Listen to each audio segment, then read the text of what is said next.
रोहा तालुक्यातील वरसे या गावात एक नव्हे तर सोन्याने भरलेल्या 4 पेट्या सापडल्या अशी अफवा पसरली आणि एकच खळबळ उडाली। आधीच सोने लाखाच्या वर गेलेले असताना 4 पेट्या भरून सोने सापडले तरी कुठे अशा उत्सुकतेला साऱ्या रोह्यात कंठ फुटला आणि तेव्हा रोहा पोलिसांनी या गोष्टीची दखल घेतली। पोलीस तडक घटनास्थळी गेले। तेथे त्यांना एका गटारालगत काही कपडे, कागदपत्र, पिशव्या असे संशयास्पद साहित्य आढळून आले।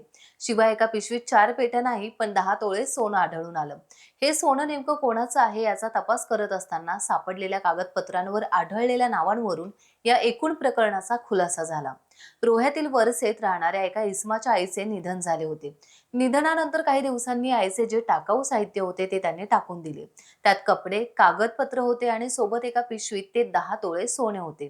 परिसरातील लहान मुलांना खेळताना हे सोने हाताशी लागले आणि 10 तोळे सोन्याच्या घटनेची 4 पेट्या सोन्याची अफवा पसरली।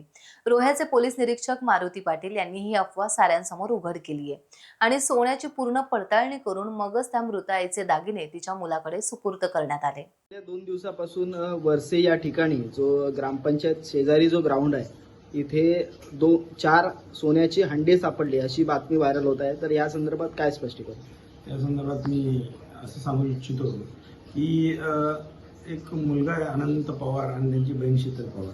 त्यांची आई त्यांची ऑफ झाली होती, त्यामुळे त्यांचं जे काही साहित्य होतं, कपडे असतील किंवा औषधं वगैरे असतील, ती त्यांनी त्या बाजूच्या नाल्यामध्ये टाकून दिली होती आणि तेव्हा ती पोरं खेळत असताना त्यांना दिसलं की बाबा इथं काहीतरी टाकलेलं आहे। म्हणून मग आम्ही तिथं घटनास्थळी गेलो आणि पूर्ण चौकून काढून बघितलं की एक्झॅक्टली काय आहे। तर ते कागदपत्र होती, लाईट बिल होते किंवा त्यांचे जुने कपडे होते किंवा माणूस मेल्यानंतर त्यांचे जे टाकतो ना ते होतं।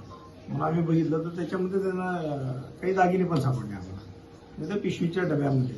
मग ते आम्ही बघितलं, व्हेरीफाय केलं, त्याच्यामध्ये त्यांच्या पावत्या होत्या। मग त्यांच्याशी कॉन्टॅक्ट करून त्यांना निरापद 10 तोळे दागिने त्यांच्या समक्षच आम्ही इथं आणून त्यांना देऊन टाकलेले आहेत। त्याच्यामध्ये दुसरं काय असं काय वेगळं सापडलेलं असं नाही।